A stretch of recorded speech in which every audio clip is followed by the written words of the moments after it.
우리 고린도전서 10장 1절에서 14절 말씀 스크린을 보면서 합독하겠습니다.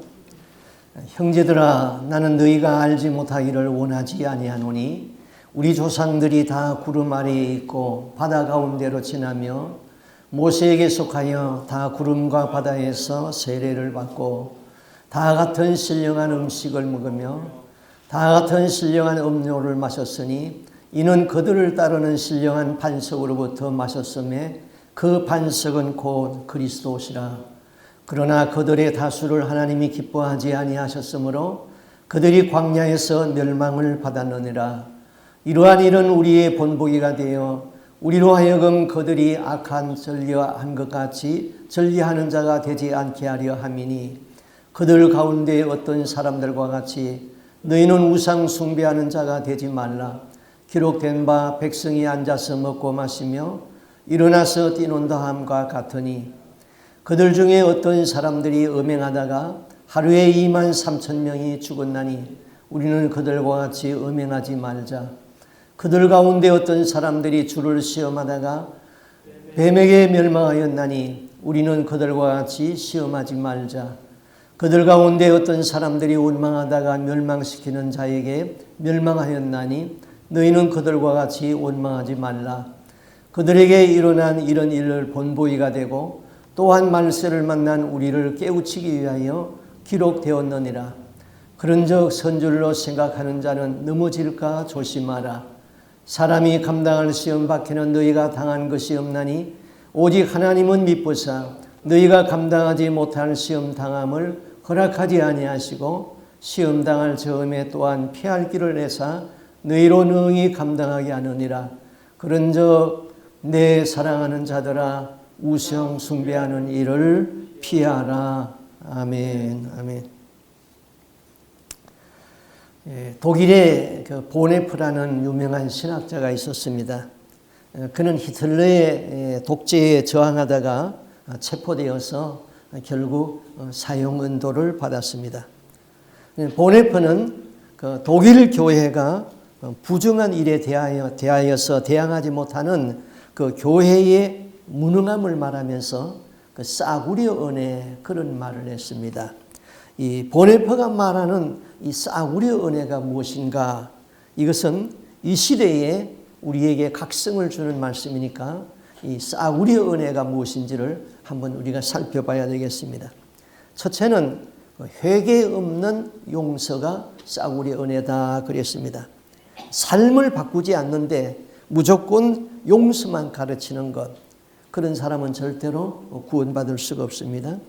그 다음 두 번째는 고백이 없는 세례라 그랬습니다. 이 바른 신앙 고백이 없이 세례를 받는 거예요. 그래서 대개 오늘날 교회는 교회 등록하고 한 6개월 정도 다니면은 그냥 세례를 주는 거예요. 형식적인 고백을 받는 것이죠. 세례 받는다고 구원받는 건 아니죠. 세 번째는 교제가 없는 성찬이라 그랬습니다.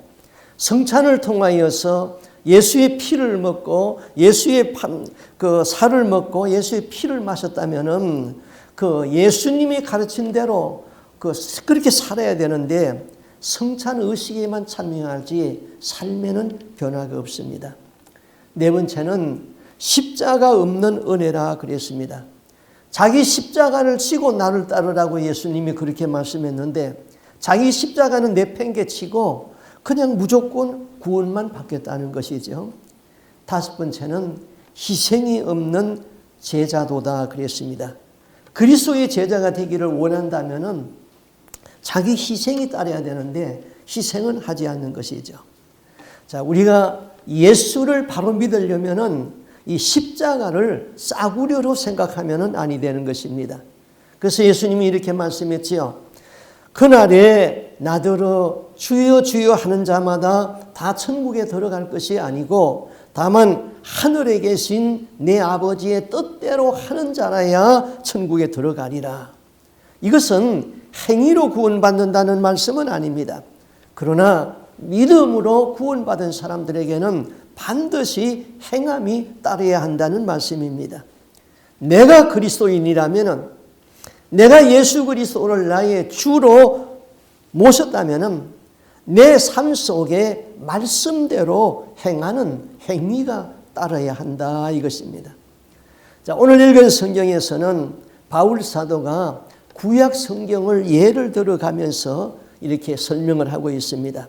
첫 번째, 우리 조상들이 다 구름 아래에 있고 바다 가운데로 지나며 모세에게 속하여 다 구름과 바다에서 세례를 받았다. 그렇게 말해요. 자, 세례는 물에 잠겼다가 물속에서 올라오는 거예요. 뭐 정확히 말하면은 침례가 맞는 말이죠. 물속에 잠긴다는 것은 죽음을 의미하는 것이고 거기서 다시 올라온다는 것은 새 사람을 의미하는 것입니다.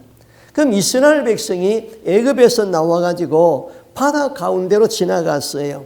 이제 애굽에서 짓던 모든 죄를 그 바다에다가 다 수장 지내고 물속에서 다시 새로 나왔다는 거예요.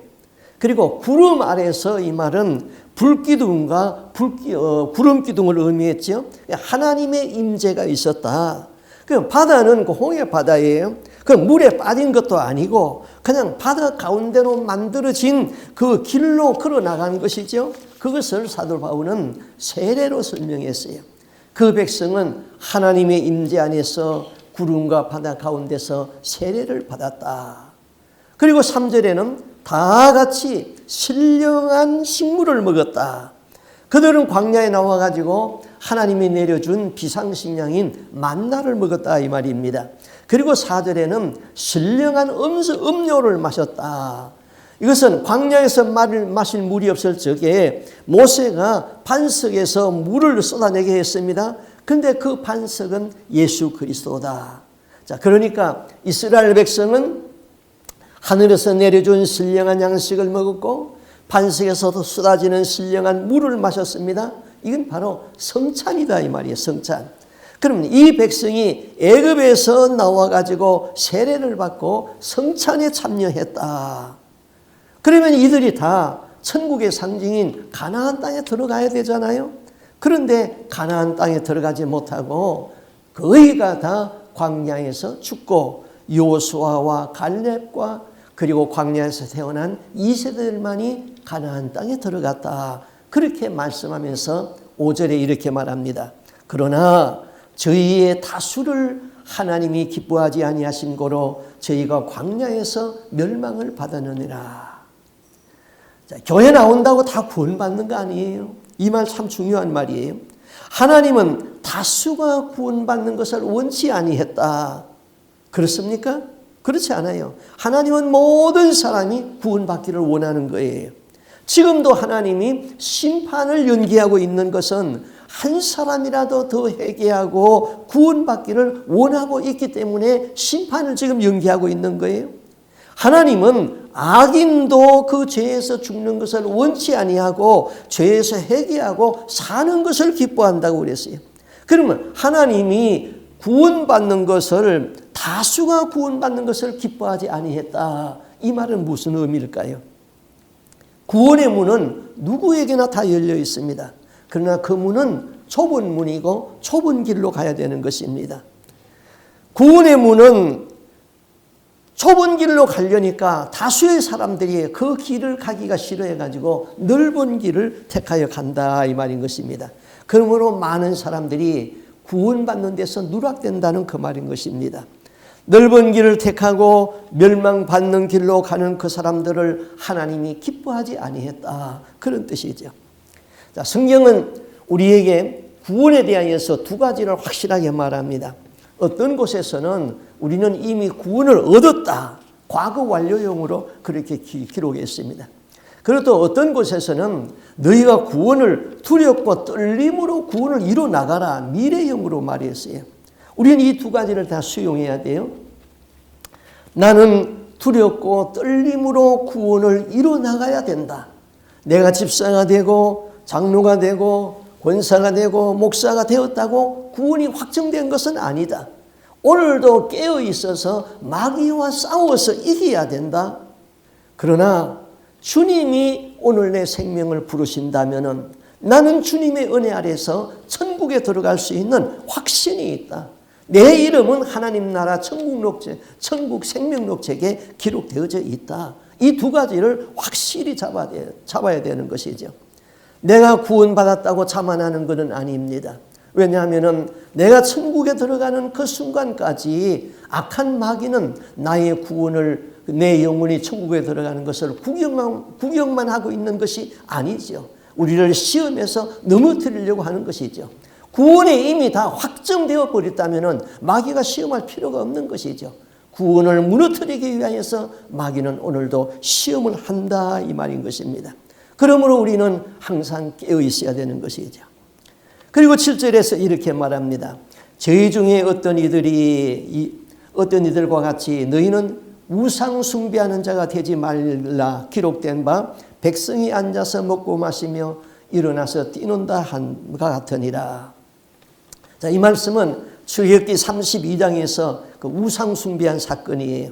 자, 모세가 40일 동안 금식하면서 산에 올라가서 십계명을 받았지요. 근데 그 어간에 그 백성은 산 아래에서 금송아지를 만들었던 것입니다. 우상 숭배를 했어요.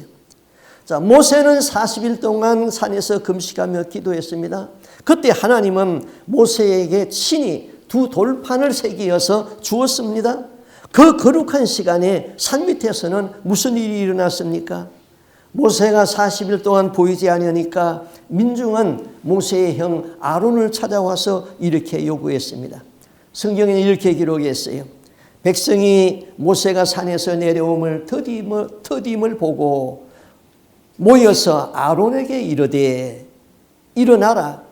우리를 인도할 신은 우리를 위하여 만들라. 이 모세 곧 우리를 애굽 땅에서 인도해낸 이 사람은 어찌 되었는지 알 수가 없다. 이 모세, 이것은 상대방을 아주 경멸하는 말인 불순한 말입니다. 그들은 눈에 보이는 신을 만들자고 그랬습니다. 하나님의 대변자였던 모세가 보이지 아니하자 이 광야 길을 가는 것이 너무나도 불안했습니다. 그래서 눈에 보이는 신을 만들자고 그랬죠. 그래서 그들이 가지고 있는 금과 폐물을 다 모아가지고 금송아지를 만들었어요. 그리고 그 금송아지를 예찬하면서 이것이 너희를 인도하여 낸 신이라고 그랬습니다. 하나님이 있어야 할 자리에다가 금송아지를 갖다 놓고 하나님을 대체시켰던 것입니다. 자, 그것을 하나님이 묵과할 수가 없었던 것이죠. 자, 우리가 하나님 믿어요. 그런데 내 삶 속에 우상도 섬기해요. 그러면은 하나님 그렇게 살면서 믿음 생활하면은 우리 천국 갈 수 있다고 생각합니까? 내가 하나님 열심히 믿는데 내가 아는 중에 모르는 중에 나에게 우상이 있어가지고 우상을 섬기면서 있다면은 그 사람이 천국 갈 수 있을까요? 나에게 우상이 있는지 없는지 오늘 우리 잘 살펴봐야 됩니다. 그러면 우상이 뭘까요? 첫째로 우리가 다 아는 대로 우상 숭배하는 것은 눈에 보이는 어떤 형상을 만들고 거기에 가서 경배하는 것이 우상 숭배잖아요. 뭐 부처님 앞에 가가지고 합장을 하고 기도를 한다든지 뭐 거기에 절을 한다든지 그 우상 숭배잖아요. 그건 우리가 다 알아요. 여기에 그런 사람 한 사람도 없어요. 그 다음 두 번째 것 중에 두 번째는 하나님이 있어야 할 자리에다가 다른 것을 대체시켜 놓는 것이 우상 숭배예요. 더 쉽게 말하면은 내 삶에서 하나님보다 더 좋은 것이 있다면은 그것이 우상 숭배다 이 말이에요. 그것이 게임이가 되었든지 뭐 오락이 되었든지 명예이든지 지식이든지 돈이든지 스포츠이든지 자녀든지 무엇이든지 하나님보다 더 좋은 것이 거기에 있으면은 그것이 바로 우상 숭배다. 우리 중에 그런 사람들이 있죠. 예. 그 다음 이 세 번째 거는 이거 더 중요한 거예요. 더 중요한 거예요. 이거는 죽은 자를 산 사람처럼 인격화시키는 것. 그게 우상 숭배예요. 예. 자, 죽은 자에게 음식을 갖다 놔요. 그 죽은 자가 산 사람처럼 대접하는 거예요. 그게 우상 숭배죠. 그거는 잘 알아요. 그런데 죽은 자 앞에 화환을 보내요. 꽃을 보내요. 그거 살아있는 유가족을 위해서 보내는 것 아니에요. 죽은 자에게 갖다 바치는 거예요. 그거 우상 숭배예요. 부모의 무덤 앞에 가가지고 꽃을 갖다 놔요. 그것도 다 우상 숭배예요. 우리 한국에 가면은 저희 형님은 저 가족 묘지를 다 만들어 놨어요. 거기에 제 이름도 있고 저희 집 사람 이름도 있고 다 있어요. 형님이 들으면 섭섭할지 모르지만은 저는 한국에서 죽으면 그가 묻힐 거예요.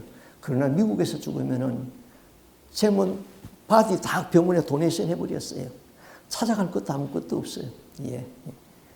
그 무덤에까지 찾아오면은 빈손으로 오기가 예의가 안 돼가지고 꽃을 들고 와가지고 거기다 갖다 꽂아요. 그거 다 장례 문화라고 그러는데 하나님 앞에는 그건 다 우상숭배가 되는 것입니다.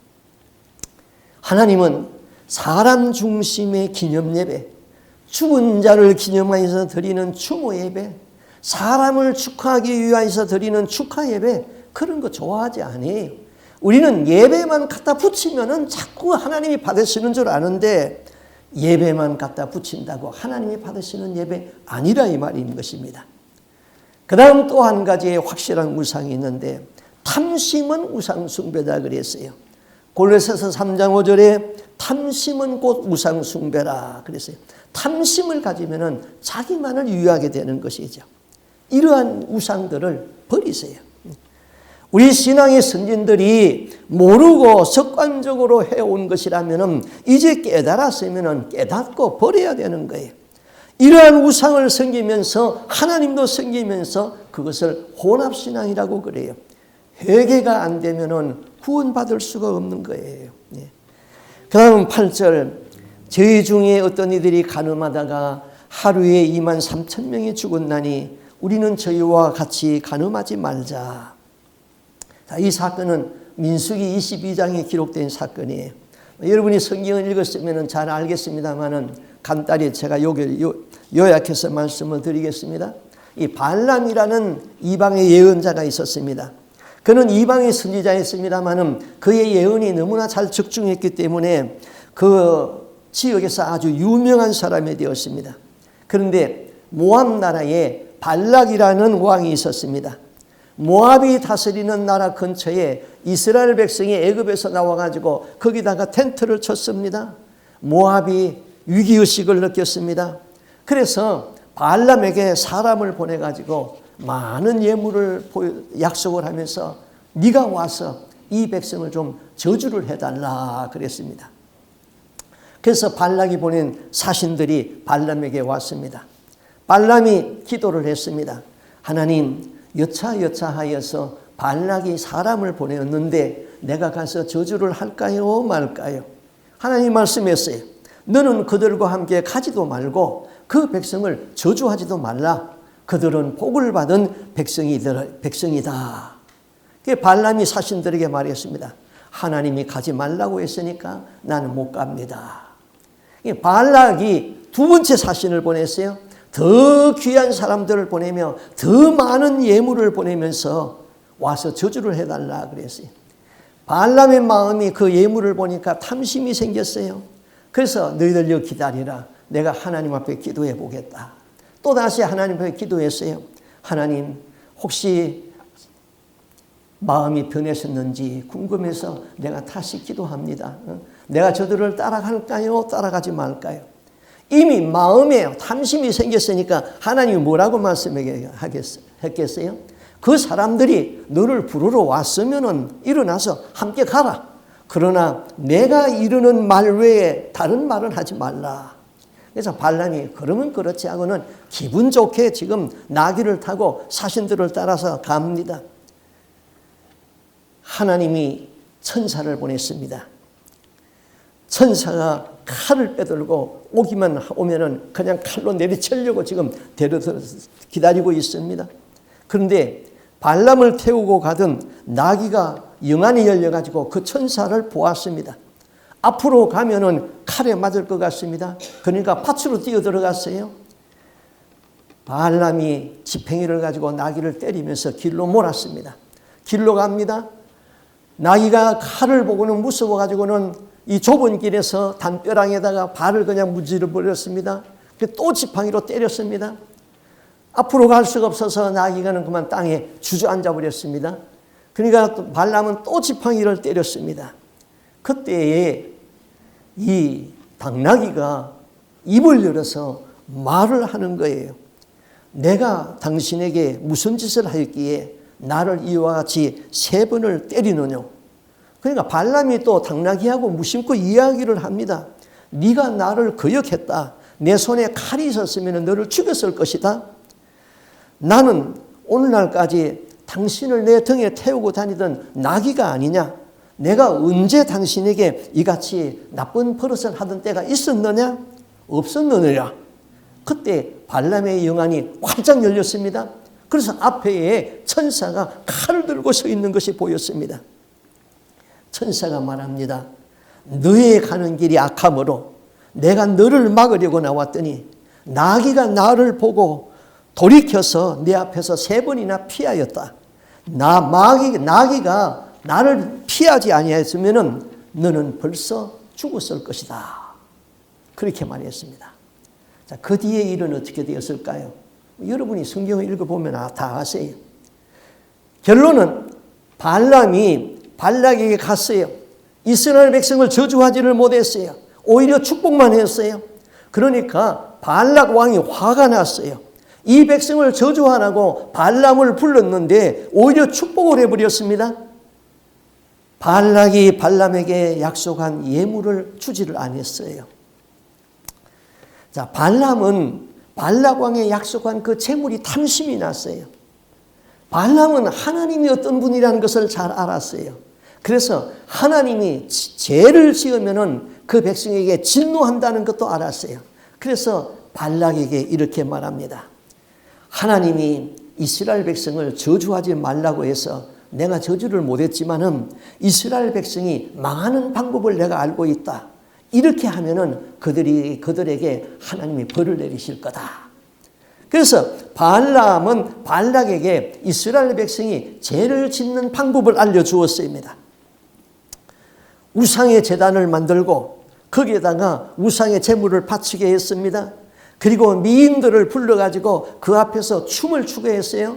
그리고는 이스라엘의 장로들을 다 그 자리에다가 초대를 했습니다.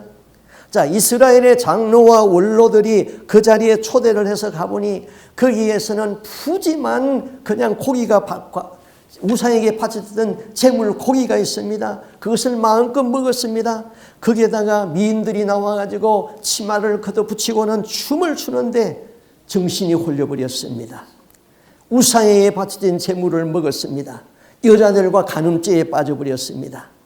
발람이 발락에게 죄를 짓도록 그렇게 가르친 죄는 딱 맞아 떨어졌어요. 하나님은 우상의 제물을 먹고 간음한 그 백성에게 진노해서 그날에 23,000명이 죽었다. 그렇게 말했습니다. 다른 사람을 죄짓도록 하는 죄를 교사죄라고 그럽니다. 교사죄는 자기도 죄를 짓는 것이고 다른 사람도 죄짓게 하는 거예요. 그래서 그 죄는 하나님이 중하게 다스리는 것이죠. 큰 죄인 것입니다. 이후에 발람이라는 사람이 어떻게 되었을까요? 여호수아가 가나안 땅에 진군해가지고 미디안 땅에 숨어있는 그 발람을 찾아내가지고 죽여버리는 것이죠. 이런 일이 거울이 된다 그랬어요. 오늘 새 성경에는 이런 일이 본보기가 된다 그랬는데 옛날 성경에는 이런 일이 거울이 된다 그랬습니다. 하나님은 우상의 제물을 먹는 것 싫어합니다. 지금도 불신자들은 명절이면 제사하고 그 제물을 나누어 먹습니다. 그것을 제사밥이라고 그러죠. 그런 일을 우리가 과거에 했다면 그것도 회개해야 되는 것이죠. 바울은 이런 일이 거울이 된다. 그런 일을 하다가는 다 멸망하고 가나안 땅에 못 들어갔다. 너희들이 그런 일을 하다가는 천국에 못 간다. 그런 의미인 것입니다. 10절 저희 중에 이런 이들이 원망하다가 멸망시키는 자에게 멸망하였나니 저희는 이와 같이 원망하지 말라. 그 다음에 이제 또 원망죄에 대해서 말했습니다. 이스라엘 백성이 원망과 불평이 대단히 많았어요. 길이 험해도 원망하고 물이 없어도 하나님을 원망하고 불평했어요. 예. 원망하고 불평하는 죄는 우리가 쉽게 짓는 죄예요. 하나님은 범사에 감사하라고 그랬는데 우리는 왜 그렇게 원망이 많고 불평이 많은지요? 원망하고 불평한 그들은 세례를 받고 은혜 체험을 하였다 할지라도, 교회에서 성찬 예식에 참여하였다 할지라도 가나안 땅에 못 들어가고 광야에서 다 죽었다는 거예요. 우리는 원망과 불평을 예사롭지 않게 생각하는 경향이 있습니다. 하나님은 원망, 불평하는 것을 대단히 싫어합니다. 민수기 11장 1절에 이렇게 말했죠. 백성이 여호와의 들으시기에 악한 말로 원망하매 여호와께서 들으시고 진노하사 여호와의 불로 그들 중에 붙여서 진 끝을 사르게 하며, 민수기 17장 10절에는 내게 대한 원망을 그치고 죽지 않게 하라. 하나님 앞에서 원망하고 불평하면 죽는다는 거예요. 그런데 우리는 너무 불평이 많아요. 하나님은 어떤 사람에게 복을 주기를 기뻐합니까? 감사하는 사람을 기뻐하지요. 범사에 감사하라. 너희 구할 것을 감사함으로 하나님 앞에 구하라. 감사하는 자를 기뻐하고 감사하는 자에게 하나님은 더 주시기를 원해요. 원망 불평하는 사람에게는 복을 줄 수가 없는 것이죠. 내게 대한 원망을 그치고 죽지 않게 하라. 바울은 너희가 성경을 보면서 광야에서 너희의 조상들이 원망 불평하다 한 사건을 보고 많은 사람이 죽지 않았느냐, 이것을 거울로 보라. 이것을 다 종합해서 말하기를 5절에 저희의 다수를 하나님이 기뻐하지 아니한 거로 저희가 광야에서 멸망을 받았다. 이 말씀 굉장히 충격적이죠. 자, 소돔 고모라 성은 의인 10사람이 없어서 유황불 심판을 받았습니다. 또 예루살렘이 망할 적에는 소돔 고모라보다 더 심각해졌어요. 예레미야 5장 1절에 보면은 이렇게 말합니다. 너희는 예루살렘 거리를 빨리 왕래하면서 그 넓은 거리에서 찾아보고 알아라. 너희가 만일 공의를 행하며 진리를 구하는 한 사람이라도 찾으면은 내가 이 성을 사하리라. 소돔 고모라는 의인 10사람이 없어 망했는데 예루살렘이 바벨론에 망할 적에는 너희 중에 의인 한 사람이라도 있으면은 내가 그 성을 용서하겠다. 그렇게 말했어요.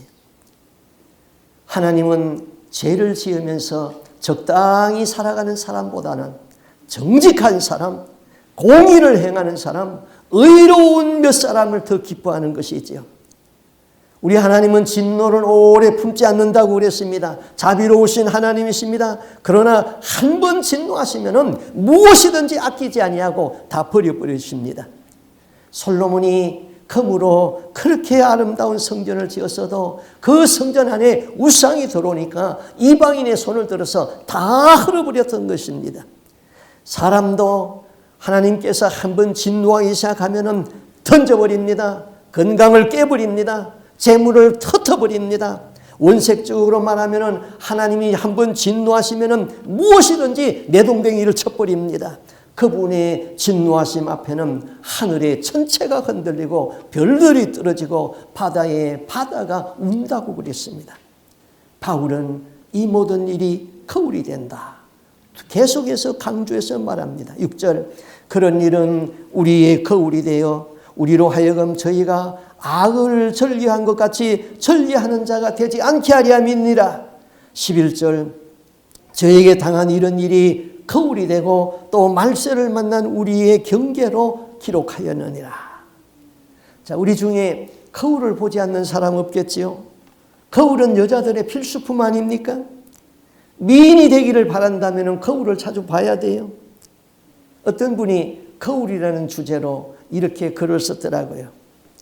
이 세상에 거울이 없다면 모두 자기의 얼굴이 잘났다고 생각하겠지. 어떤 얼굴이 나보다 더 예쁘고 어떤 얼굴이 나보다 더 미운지 모르겠지. 사람들의 삶에 반성이 없다면 모두 자기 삶이 바르다고 생각하겠지. 어떤 삶이 옳은 삶이고 어떤 삶이 그런 삶인지 모르겠지. 그런데 바울은 성경이 거울이 된다 그랬어요. 성경을 읽게 되면은 왜 하나님께서 다윗을 그토록 사랑했는가를 알 수가 있게 된 것입니다. 성경을 보게 되면은 왕들이 우상을 섬기고 망하는 그 우둔함을 깨달을 때면은 자기 안에 있는 죄가 보이기 시작합니다. 성경을 보게 되면은 내가 얼마나 못돼 처먹은 인간인지 알게 되어 있습니다. 성경을 보게 되면은 내 속에 있는 악을 해결할 수가 있게 되는 것입니다. 성경을 읽지 아니하는 사람은 자기 마음에 얼마나 많은 떼자국이 묻어 있는지를 모르는 것이지요. 자기를 예쁘게 단장하는 사람은 거울을 보는 사람이에요. 천국에 들어가기를 원하는 사람은 성경을 보는 사람이에요. 바울은 우리 구원에 대하여서 염려하고 있어요. 고린도에 있는 성도들이 예수를 믿는데 저들이 구원돼서 나고 되면 어떻게 하나 하고 많은 염려를 합니다. 그러한 마음을 하나님 아버지가 가진 마음이라고 그랬습니다. 그 아버지의 마음은 모든 목회자들이 가져야 됩니다. 나와 함께 믿음 생활하는 저 사람이 마지막에 구원해서 나고 되면 안 된다. 반드시 천국에 들어가야 된다. 그래서 위하여 기도하고 가르치고 권면하는 것이죠. 만약에 목회자에게 이런 마음이 없이 목회한다면 그 목회자는 싹군이라고 예수님이 말했습니다. 일이라고 그랬습니다. 하나님 앞에서 심판을 면할 수가 없는 거예요. 바울은 고린도 교인들에게 신신당부를 합니다. 우상 섬기지 말아라. 이스라엘 백성이 애굽에서 나와서 세례받고 성찬식 다 참여했다. 그런데 광야에서 우상 섬기다가 망했다. 간음하지 말아라. 원망하지 말라. 불평하지 말라. 이런 일을 하다가 구원해서 나고 된다. 우리도 예외는 아니다 그랬습니다. 내 이름이 생명록 책에서 흐려지면 어떻게 하나? 내가 직분을 잘 감당하고 있지는 않는가? 혹시 내가 잘못 믿어가지고 지옥에 떨어지면 어떻게 하나?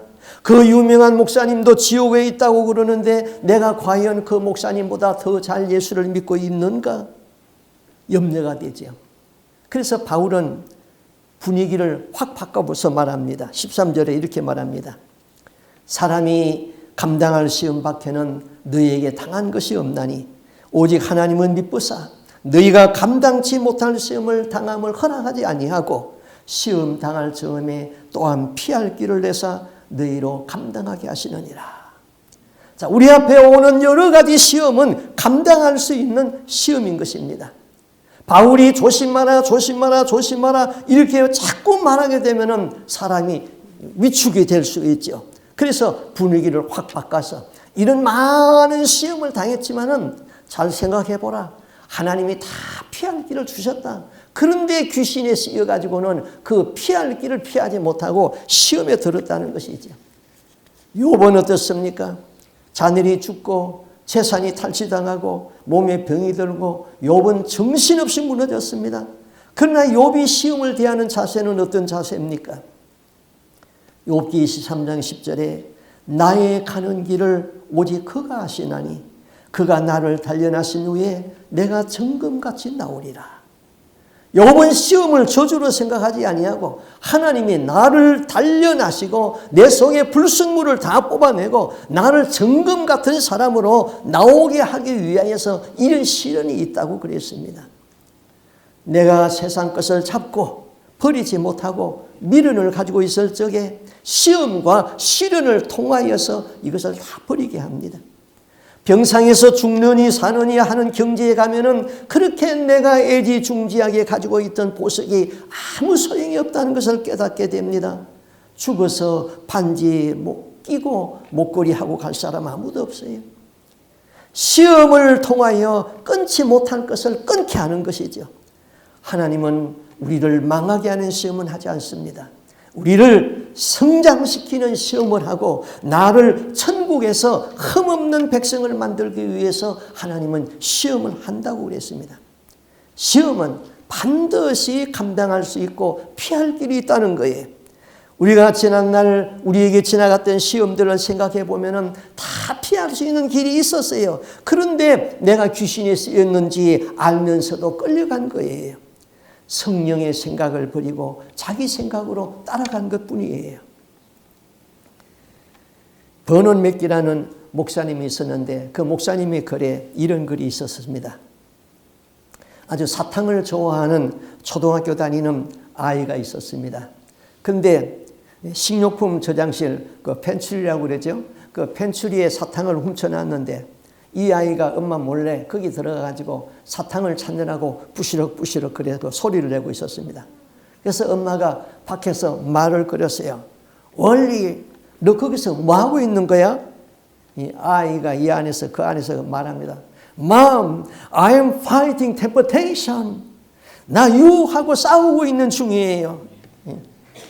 그때 엄마가 이렇게 말했어요. 매끼, 너 유혹하고 싸우고 있으면 안 돼. 거기서 도망쳐 나와. 그랬습니다. 우리는 유혹과 싸우지 말고 거기서 도망쳐 나와야 되는 것이. 갈라디아서 5장 16절에 그랬어요. 내가 이르노니 너희는 성령을 쫓아 행하라. 그리하면은 육체의 욕심을 이루지 아니하리라.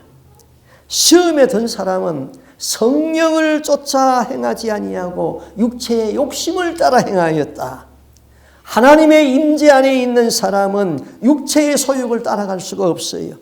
성령이 그를 항상 수정해 줍니다. 깨닫게 줍니다. 그런데 성령의 임재는 내가 하루라도 기도를 게을리 하면은 성령의 임재가 약화되어지는 것입니다. 성령의 임재는 항상 기도하는 사람에게 임재합니다. 말씀과 함께 임재합니다. 오늘의 증거하는 말씀의 주제는 무엇입니까? 성경을 거울로 보고 성경을 읽어라. 우상 숭배하지 말아라. 원망 불평하지 말아라. 그런 일을 하다가는 다 망한다. 기도의 줄을 놓지 마십시오. 우리가 받은 구원은 싸구려 구원이 아닌 것을 깊이 생각하십시오. 오늘도 성경이라는 거울을 보면서 성령의 임재 안에서 우리의 구원을 이뤄나갈 수 있는 저와 여러분이 될 수 있기를 바랍니다. 아멘. 기도하겠습니다. 우리 하나님 아버지, 우리가 세례는 받았습니다마는 바른 신앙 고백을 하지 못했습니다.